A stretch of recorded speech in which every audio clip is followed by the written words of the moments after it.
Boa tarde. Queria dar boas-vindas, né, para os participantes desse 4º Simpósio Internacional de Desenvolvimento da Primeira Infância, uma iniciativa do Núcleo Ciência pela Infância. Dizer que é uma enorme satisfação poder reencontrar uma série de pessoas que a gente vem mantendo um trabalho ao longo desses anos, poder conhecer novas pessoas, aproveitar esse período para a gente poder fazer um balanço, né? E dizer que essa próxima sessão nós vamos contar com a fala de 2 pessoas muito importantes, como o professor Leckmann colocou, que estamos sempre todos interconectados. Com certeza, o trabalho de cada um aqui, de cada uma que está presente nessa sala e que nos acompanha também pela internet, tem uma interferência pela ação desses 2 participantes, né? Então, o nosso tema é o trabalho com famílias nas políticas públicas. Eu queria, então, convidar para compor a mesa o Paulo Bonilha, que é coordenador geral de saúde da criança e aleitamento materno no Ministério da Saúde.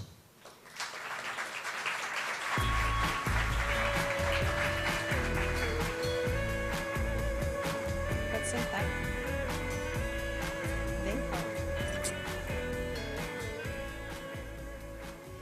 O Paulo é médico, formado pela Faculdade de Ciências Médicas da Unicamp e é mestre em Saúde da Criança e do Adolescente, também pela Faculdade de Ciências Médicas da Unicamp. Nós vamos também ter, né, eu gostaria de convidar também para a mesa a Denise Colim, secretária nacional da Assistência Social do Ministério de Desenvolvimento Social e Combate à Fome.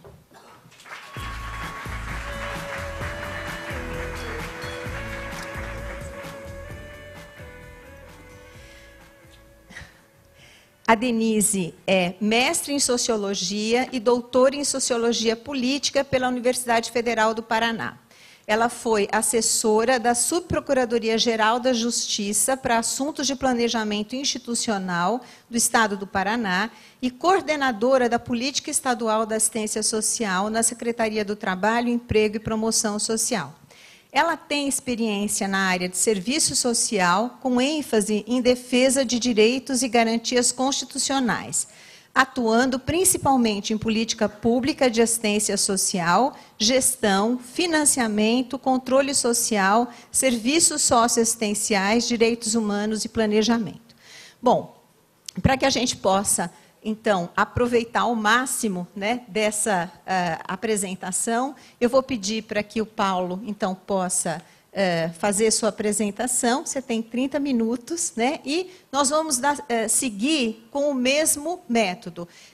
Todo mundo pode fazer perguntas ao longo da apresentação, mas a gente só vai abrir para o debate no final das 2 apresentações, tá? Isso vale também para quem nos acompanha pela internet. Bom, boa tarde a todos e todas. É uma grande alegria e honra estar mais uma vez participando de um dos simpósios internacionais organizados pela Fundação Maria Cecília Souto Vidigal, através do Núcleo de Ciência pela Infância, e dizer para vocês que é bom estar com tantos atores que a gente vem trabalhando juntos nesses 4 anos de gestão à frente da Coordenação de Saúde da Criança do Ministério da Saúde, tantas carinhas conhecidas, de pessoas que estão nos mais diferentes espaços, na sociedade civil, na gestão, no setor privado, na filantropia, trabalhando pela causa da criança, pela causa da primeira infância, pela causa do aleitamento materno, pela causa do SUS. Então, eu vou iniciar a apresentação. Bom, pode passar. Sou eu que vou passar?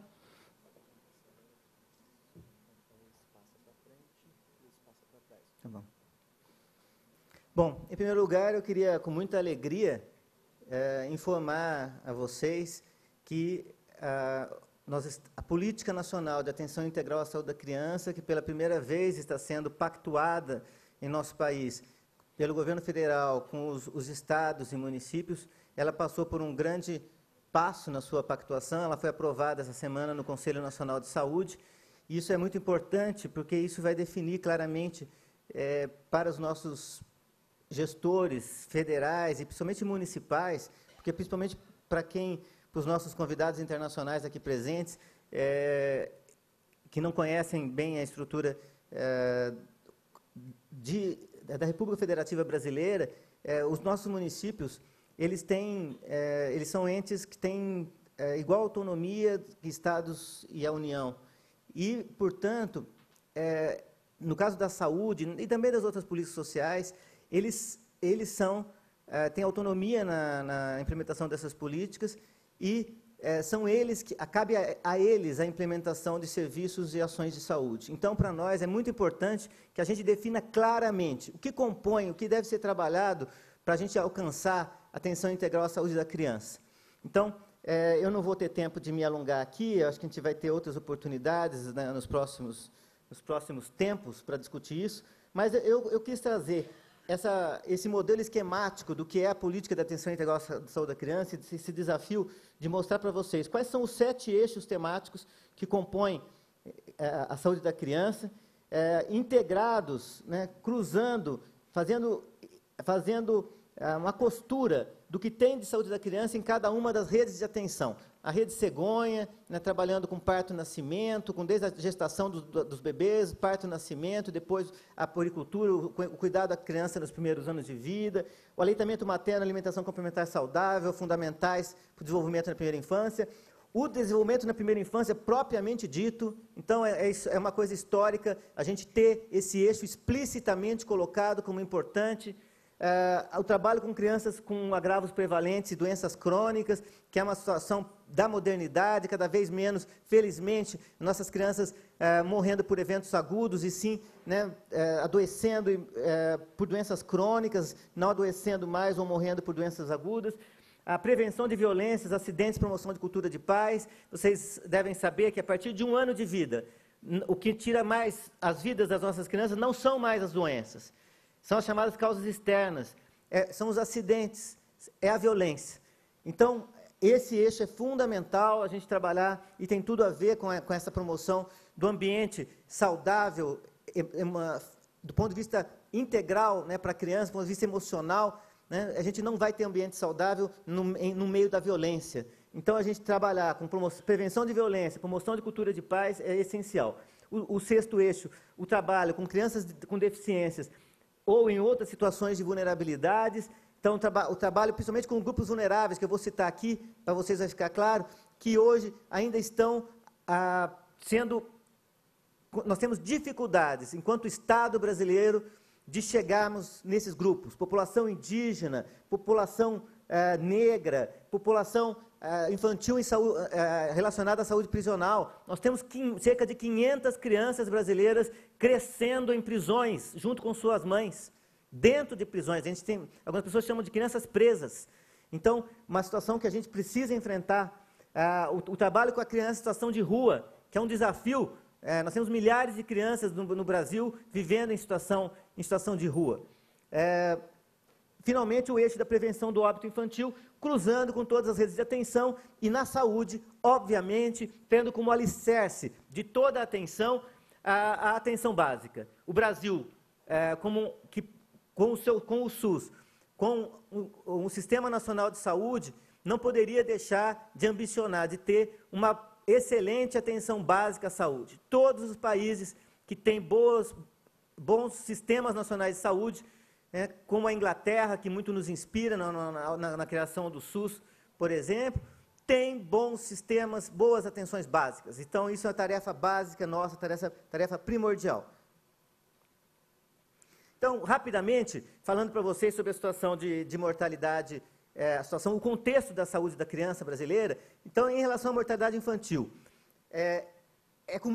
foi com muita alegria, muito orgulho, que nós recebemos a notícia em 2012, que nós já estávamos aguardando, pelo Unicef, do cumprimento pelo Brasil do objetivo do milênio número 4, de redução em 2/3 da mortalidade na infância, dos valores de 1990 até 2015. O Brasil cumpriu esse objetivo do milênio com 3 anos de antecedência, com uma das maiores reduções do mundo, a 5ª maior redução do mundo, uma redução de 77%. Então, nós saímos de 62 em 1990 para 14, isso ainda de forma alguma nos satisfaz. É aquela situação do copo, né, meio cheio, meio vazio.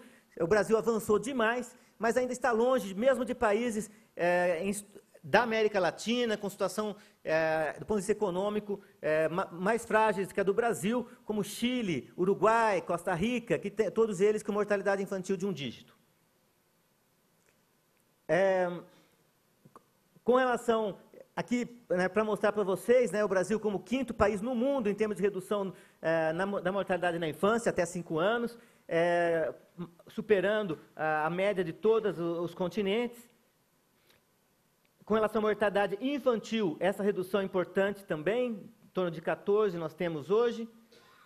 A mortalidade neonatal ainda também com uma redução, mas vocês vão verificar com numa velocidade menor, é um dos grandes desafios para o Brasil hoje, a redução da mortalidade neonatal. Não é à toa que o Ministério da Saúde vem trabalhando com a chamada Rede Cegonha, cujo objetivo central é a redução de morte materna, que muito também nos preocupa. O Brasil, infelizmente, não cumprirá o objetivo número 5 do desenvolvimento do milênio, que é de redução da mortalidade materna. Então, isso tem tudo a ver com a discussão que a gente está tendo aqui hoje, sobre cuidado com as nossas famílias e a nossa primeira infância. O melhor cuidado, né, das nossas mulheres durante o pré-natal, no parto e nascimento, e depois da criança, da mulher no puerpério e da criança nos primeiros meses de vida.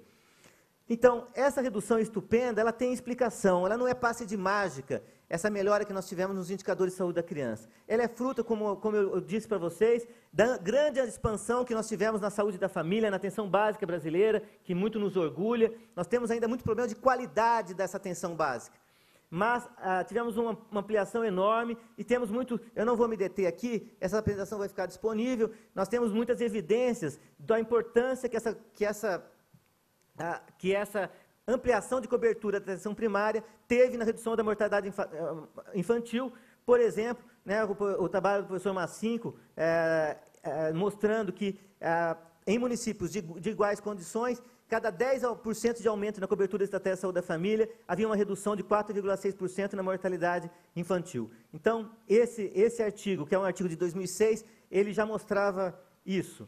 Depois, uma outra questão que muito nos orgulha é...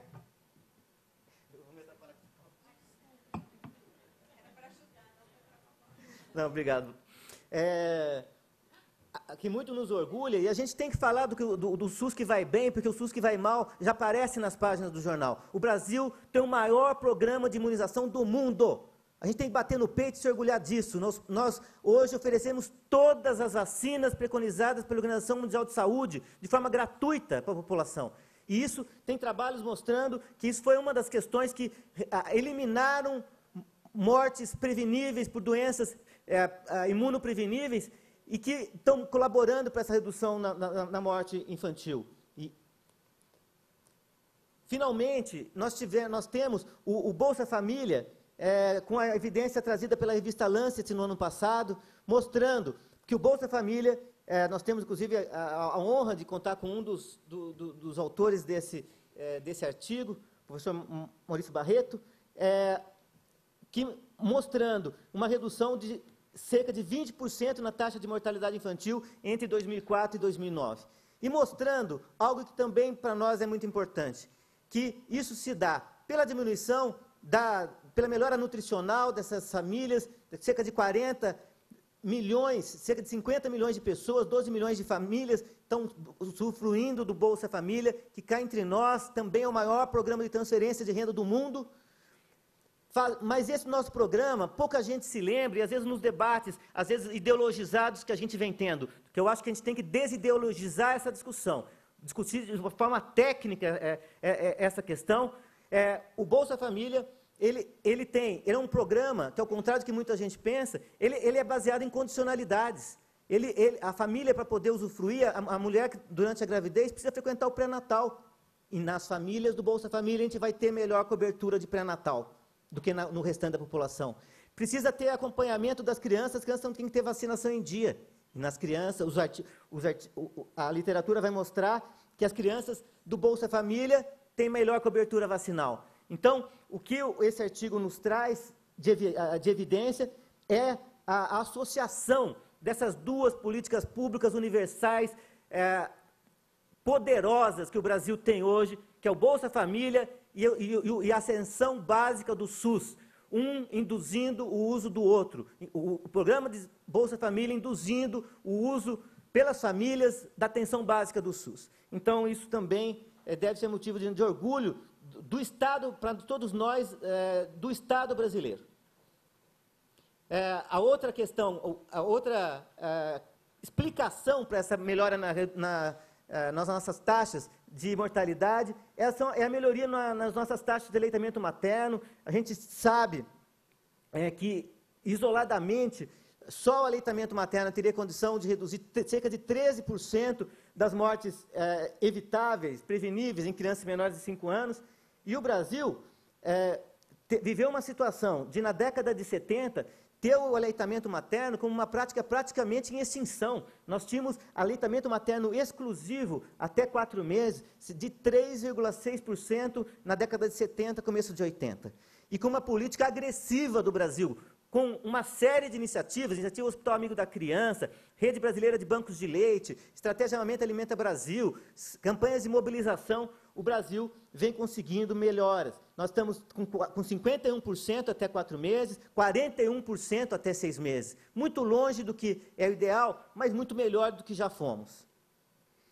Temos uma situação que a gente tem chamado de paradoxo perinatal brasileiro, que é a situação de, ao contrário de alguns países que têm buscado cooperação internacional conosco, que no Brasil tem sido buscado, nós temos passado por um verdadeiro assédio por parte dos países que estão procurando entender como o Brasil reduziu mortalidade, praticamente extinguiu desnutrição e querendo trabalhar com as políticas públicas de saúde e transferência de renda. E quando a gente vem discutir, o que causa estranheza para esses países, como Guatemala, como El Salvador, que tiveram aqui há pouco tempo, é que nesses países a maior parte dos partos se dá extra-hospitalar, feita por parteiras tradicionais, enquanto que no Brasil, e aí que entra o paradoxo, 98% dos nossos partos se dão em ambiente hospitalar, 88% feita por médico, mas com uma qualidade, do ponto de vista de humanização e de cumprimento de boas práticas baseadas em evidência, muito a desejar. Então, com coisas, por exemplo, isso, que é um índice que nos envergonha. No ano, o Brasil bateu o recorde de cesáreas, que vem ampliando ano a ano. O Brasil com 56% dos seus partos por cesariana. Nós tivemos um dos especialistas hoje comentando sobre o poder da ocitocina, que alguns autores chamam do hormônio do amor, o impacto que essa ocitocina, que é liberada durante o trabalho de parto, pode trazer para essa criança, e a natureza é sábia, a gente precisa não atrapalhá-la. A pergunta que vem para nós é, como é que será essa geração de brasileirinhas e brasileirinhos que está nascendo com parto cesárea, a maioria deles sem trabalho de parto, de forma com data marcada, para combinar com o signo de não sei quem, para combinar com a festa de aniversário de não sei quem. As pessoas, nós, enquanto sociedade brasileira, nós estamos sendo irresponsáveis, gente. Eu tenho que dizer isso. É imponderável o que vai acontecer, o mal que nós estamos provocando, que a epigenética vem já apontando, o mal que a gente pode estar causando para as nossas crianças brasileiras, com isso que aparentemente é tranquilo. Vou marcar cesárea, eu acho melhor não fazer parto normal, não. Com grande parte dos nossos médicos, me desculpem, induzindo as mulheres a fazerem parto cesárea, desencorajando-as de tentarem parto normal. A cesárea, gente, ninguém aqui é contra a cesárea. A cesárea é salvadora de mulheres e crianças, mas não dá para a gente continuar tendo cesárea eletiva desse jeito, com as crianças nascendo, inclusive sem parto, sem trabalho de parto, sem receberem a ocitocina, e com grande chance que a epigenética está mostrando, portanto, de virem a ter doenças alérgicas, problemas imunológicos. Há hipótese de que a ocitocina E o estresse, o bom estresse do trabalho do parto, ele tem um papel importantíssimo de servir de gatilho para o sistema imunológico daquele bebê, para que ele nasça mais maduro, não só do ponto de vista pulmonar, de respirar, mas do ponto de vista do seu sistema imune. Então, eu me detive um pouco além do que eu gostaria aqui, mas isso é importantíssimo, isso tem tudo a ver com a discussão que a gente está tendo hoje aqui. Felizmente, né, o próprio Unicef, quando buscou os candidatos à presidência, a governos estaduais no Brasil, para que eles se comprometessem com a saúde da mulher, da criança e do adolescente, felizmente, o próprio Unicef está trazendo duas dessas causas. A questão da eliminação das mortes evitáveis, em especial indígena, eu vou comentar isso, e a redução do número de cesáreas desnecessárias. Para trabalhar essa questão da morte materna, neonatal, da necessidade de humanização do parto-nascimento, a gente tem essa estratégia da Rede Cegonha. Nós temos quase 1.000 leitos de UTI neonatal abertos nesses 4 anos, ampliando em quase mais 30% o número de leitos de UTI neonatal. Se a gente for considerar o leito de cuidados intermediários, esse número passa a 1.600. E eu estou dizendo isso porque a gente tem absoluta consciência de que a gente precisa melhorar boas práticas, melhorar as práticas de atenção ao parto e nascimento. Os nossos profissionais de saúde, quando o bebê nasce, clampearem o cordão de forma tardia ou oportuna, como alguns preferem, não clampeando imediatamente, colocar o bebê em contato pele a pele, estimulando o aleitamento na primeira hora, isso é uma boa prática, não custa nada. Basta uma mudança de prática. Mas nós temos consciência, sim, que o Brasil precisa, em muitas regiões desse país em especial, melhorar sua estrutura hospitalar para que isso se dê de maneira adequada. O Pará continua com metade dos leitos de UTI que precisaria. Então, isso explica também a mortalidade ainda elevada em algumas regiões. Mas estamos melhorando isso através da Rede Cegonha. Hoje em dia, para o Brasil e para grande parte dos países do mundo, não dá mais para a gente pensar apenas em sobrevivência, em crescimento físico. A gente precisa pensar, ambicionar pleno desenvolvimento de cada um dos nossos brasileirinhas e brasileirinhos. E isso vai exigir a gente buscar cada uma dessas crianças que estão em situação de risco. O SUS é universal e muito nos orgulha isso, ao contrário de muitos países que não têm programas de sistemas de saúde universais, que trabalham com sistemas focalizados, se as pessoas só ofertando atenção para determinados agravos. O Brasil tem um sistema de saúde que é universal, é para todos e é integral, oferece tudo. Ainda com muito a caminhar, em especial pela questão do subfinanciamento, o SUS no Brasil nasceu com um defeito congênito, que é o subfinanciamento, e que eu espero que a gente vá poder corrigir, né? Senão a gente não vai ter esse sistema de saúde dos nossos sonhos. O Brasil, a partir dessa situação, de ter que buscar melhorar o desenvolvimento das nossas crianças, lança, em 2012, o programa Brasil Carinhoso, que é uma lei federal, intersetorial, com ação do Ministério do Desenvolvimento Social. A gente tem Denise Colim aqui, né, a minha companheira de governo federal, na Secretaria Nacional de Assistência Social, dentro do MDS, e que, no Brasil Carinhoso, o Ministério da Assistência Social passa a contabilizar as crianças na primeira infância para efeito de repasse do Bolsa Família. Então, isso é muito importante para tirar essas milhares de crianças da situação de extrema pobreza. O Ministério da Educação entra nesse programa com uma intensificação do trabalho de abertura de vaga em creche para as nossas crianças na primeira infância. Então, se as nossas crianças, para nossas crianças em geral, o Brasil tem uma cobertura de creche para crianças de 0 a 4 de em torno de 20%, para as crianças do Bolsa Família esse valor é de 8%. Para vocês verem como nossas políticas públicas têm dificuldade em chegar em quem mais precisa. Então, o Brasil Carinhoso, ele vem, através do Ministério da Educação, estimular os municípios a arrumarem vaga para essas crianças da extrema pobreza. O Ministério da Saúde nós temos como ações a prevenção de anemia e hipovitaminose A, 2 dos agravos que mais afetam o desenvolvimento infantil, e temos uma série de políticas muito interessantes, ações e políticas que a gente vai poder eventualmente debater nesse campo. Ampliação do programa Saúde na Escola, que, assim como o Bolsa Família, ele nasceu numa época em que o nosso objetivo do Bolsa Família, o objetivo do programa Saúde na Escola, era trabalhar com as crianças no ensino fundamental, era garantir a frequência das crianças no ensino fundamental. hoje, né, retrospectivamente, a gente consegue perceber que a gente poderia ter agido de uma maneira diferente, contemplado desde o início as nossas crianças na primeira infância, que são as mais vulneráveis. Mas, antes tarde do que nunca, estamos corrigindo o percurso. O PSE hoje, nós temos mais de 5.000 municípios, pela primeira vez, um número grande de municípios, eu comentava aqui com a Denise, aderidos no programa Saúde na Escola, com os municípios, assumindo o compromisso de que as suas unidades básicas, seus profissionais de saúde, têm que se aproximar dos profissionais da educação, da creche, da pré-escola ali do bairro. Tem que se aproximar, não para ir lá para dentro para medicalizar, mas para discutir prevenção, promoção de saúde.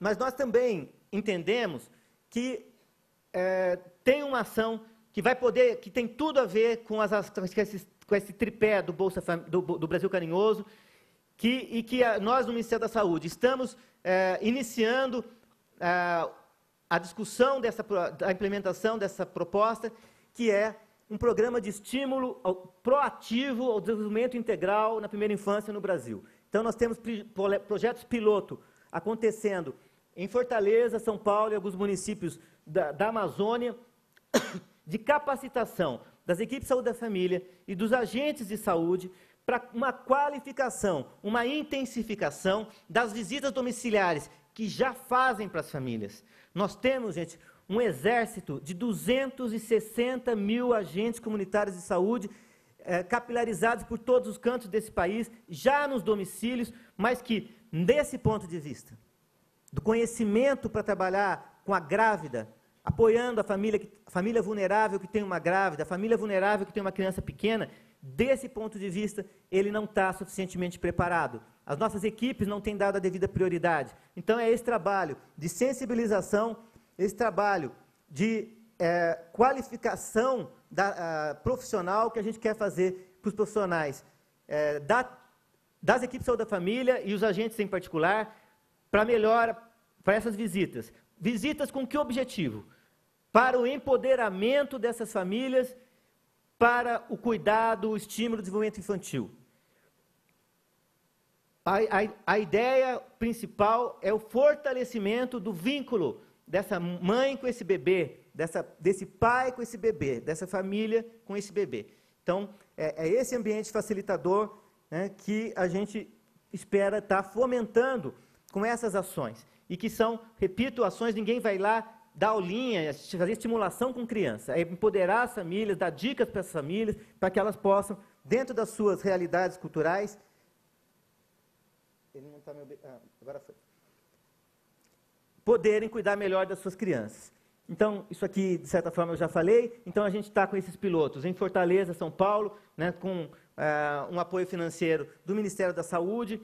Então, São Paulo, né, um trabalho maravilhoso que vem sendo feito pela Prefeitura de São Paulo, a São Paulo Carinhosa, começando conosco a ter um módulo, que seria esse módulo de trabalho da saúde, né, com essa intensificação das visitas domiciliares. E o município de Fortaleza, com um programa batizado como Cresça com Seu Filho, e que também, baseado nessa coluna dorsal que o Ministério da Saúde está defendendo, de programa, também estão adaptando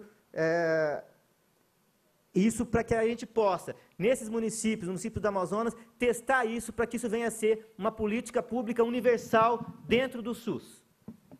Numa forte parceria com o MDS, com o Ministério da Educação, considerando que isso é absolutamente intersetorial. Então, a proposta é de visitas domiciliares de periodicidade variável, conforme a vulnerabilidade da família e da criança, semanais para aquelas mais graves, realizadas pelos agentes de saúde capacitados e apoiados permanentemente. A ideia é que o enfermeiro da equipe de saúde da família, profissionais do NASF, possam estar semanalmente discutindo os casos dessas crianças com os agentes de saúde que vão estar fazendo as visitas.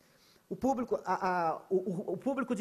prioritário são famílias do Bolsa Família, com renda mensal per capita de até R$ 70, com vulnerabilidade biopsicossocial, então recém-nascidos prematuros, baixo peso, com deficiências, doenças crônicas, famílias em situação de violência, dependência a álcool e drogas, depressão materna, adolescentes grávidas. No que a gente se baseia? A gente baseia com muita força. Eu estava conversando com nossas companheiras da Estratégia Brasileirinhas Saudáveis, que muito nos apoiam, Liliane Penelo, Liliana, e foi muita alegria para nós a gente ver profissionais no período da manhã, nas palestras da manhã, falando da importância da gente resgatar, da gente fortalecer o pensamento de Winnicott para as nossas equipes, da importância do vínculo. Isso é crucial se a gente quiser fazer mudanças. O pensamento de Balbo, de Vygotsky, de Piaget, as experiências do PIN muito nos inspiram. Tem sido uma parceria muito importante com a Secretaria de Estado do Rio Grande do Sul. Programas internacionais, como o Educa Tu Hijo de Cuba, o Chile Cresce Contigo, aqui no Chile, a experiência do Nurse Family Partnership dos Estados Unidos.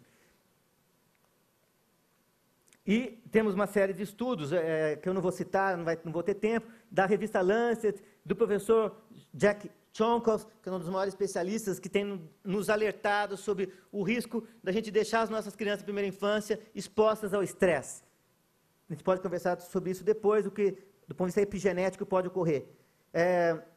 Os princípios norteadores desse programa: abordagem intersetorial, participação da gestão da saúde, da educação e da assistência nesse programa.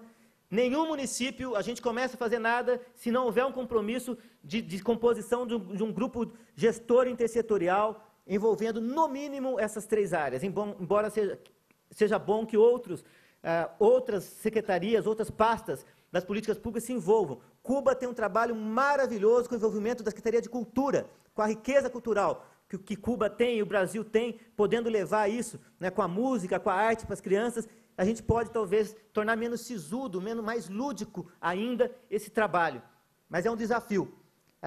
Esse trabalho, muito vinculado na atenção básica, isso não é outra coisa, é um trabalho dentro da atenção básica e com as políticas sociais do CRAS do bairro, a creche do bairro, a valorização da cultura, das experiências da família. A gente quer interagir com a cultura local, não queremos dar receitas prontas, e o uso do lúdico, né, da brincadeira, do resgate do contar história antes de dormir, do resgate dos pais brincarem com as crianças. Isso eu já falei, eu acho que a gente pode avançar. A ideia da gente ter grupo gestor intersetorial, né, envolvendo as 3 secretarias, grupo técnico intersetorial, agentes de saúde trabalhando como visitadores e enfermeiros e profissionais de NASF como supervisores desses agentes.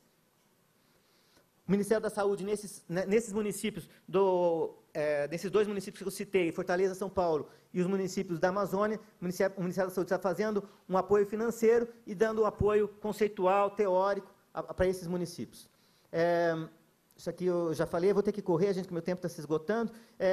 Nos municípios da Amazônia, a gente teve a oportunidade de ter um programa que foi lançado pelo Ministério, que é esse programa da Agenda de Intensificação da Atenção Nutricional da Desnutrição Infantil. Embora eu tenha falado que hoje desnutrição aguda no Brasil está praticamente em extinção, em torno de 1%, né, apenas das crianças com desnutrição. Agora, se a gente for buscar onde estão esses 1%, eles estão justamente nas populações ribeirinhas no Amazonas, no semiárido do nordestino, nas periferias de algumas grandes cidades. Então, é esse foco que essa portaria tenta dar, trabalhando com esses 238 municípios que têm alta mortalidade, alta desnutrição infantil. Só que a gente entendeu que, nos dias de hoje, com essa discussão sobre desenvolvimento na primeira infância, era muito pobre a gente entrar na casa das famílias para trabalhar só com resgate da desnutrição. Então, a gente está discutindo, sim, aleitamento materno, alimentação complementar saudável, não dá para a família dar Coca-Cola, bolacha recheada para que bebê com 7, 8 meses, mas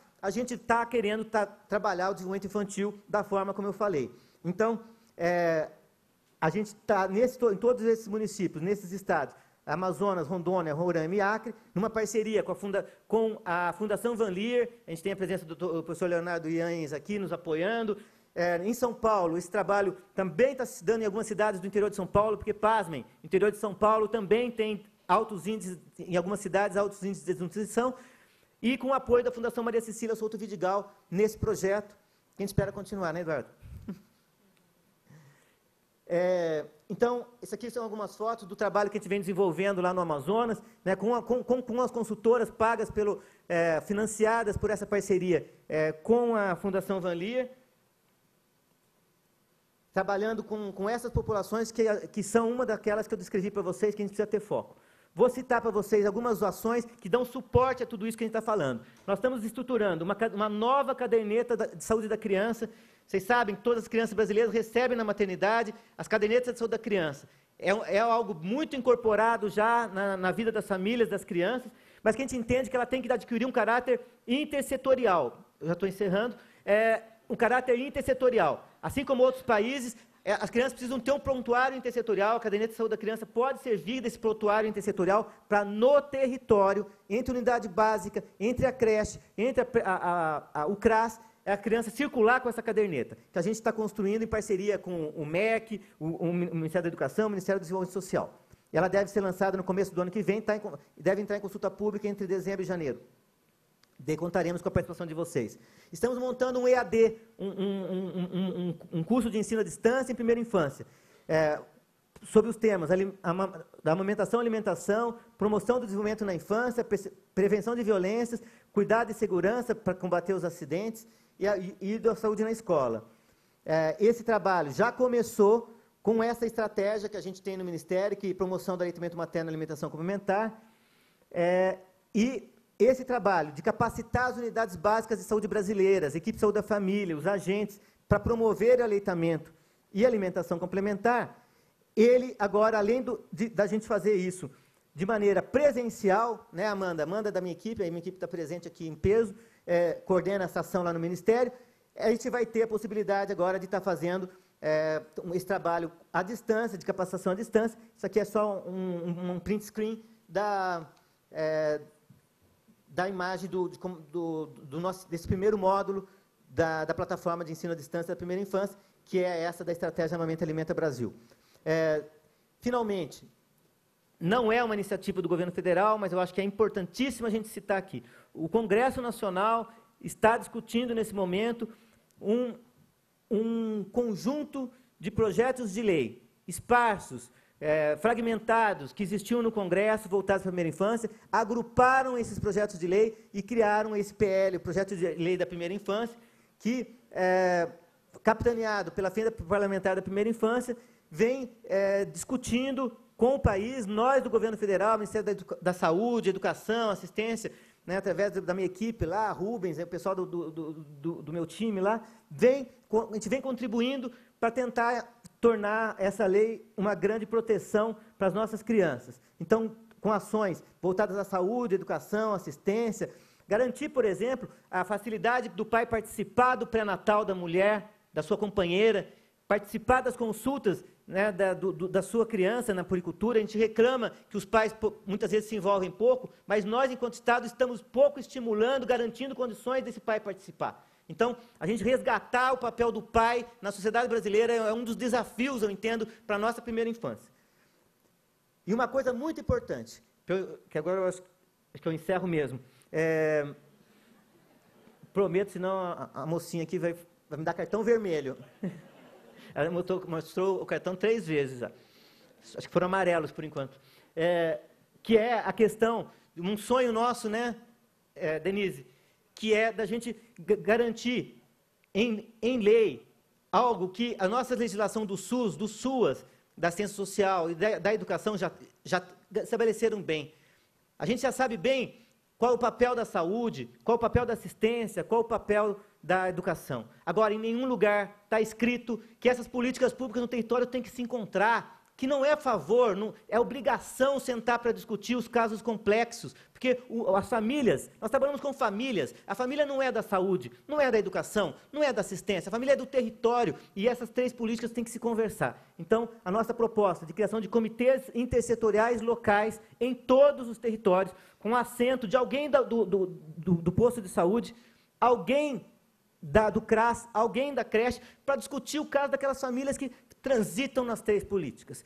Então, nós estamos botando muita fé nisso, né, Denise, e que isso vai poder criar um solo muito fértil para a gente não discutir a saúde do nosso idoso, a saúde da família, das nossas famílias vulneráveis, mas com particular atenção para a primeira infância, para as nossas grávidas e para as nossas crianças pequenas. Muito obrigado.